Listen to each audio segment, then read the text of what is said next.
Phone tapping కేసులో BRS chief మాజీ CM KCR ను సిట్ దాదాపు 7 గంటల పాటు ప్రశ్నించింది.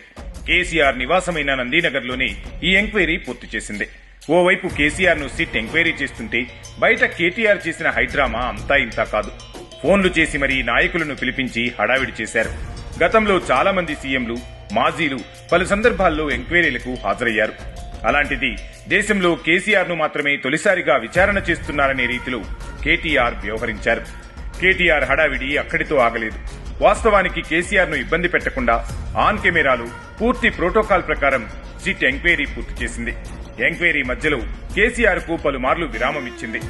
దాదాపు 7 గంటల పాటు ఎంక్వైరీ జరగడంతో వయసురీత్యా కేసీఆర్ అలసిపోయారు. అంతేకాకుండా ఫోన్ ట్యాపింగ్ కేసులో గుట్టు బయటకు రావడంతో మానసికంగా ఒత్తిడికి గురయ్యారు. తప్పు చేసి దొరికిపోయినప్పుడు అది సహజమే.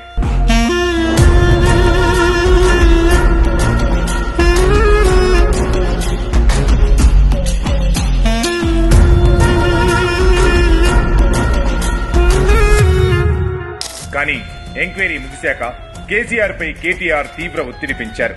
కేసీఆర్ బయటకు వచ్చేందుకు ఇష్టపడకున్నా బలవంతంగా బయటకు రప్పించి అభివాదం చేయించారు.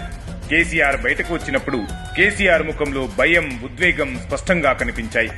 తనకు ఇష్టం లేకున్నా బలవంతంగా బయటకు రప్పించి క్యాడర్ను రెచ్చగొట్టేందుకు కేటీఆర్ చేసిన ప్లాన్ పై కేసీఆర్ అసహనం వ్యక్తం చేశారని పార్టీ నాయకులే చెబుతున్నారు.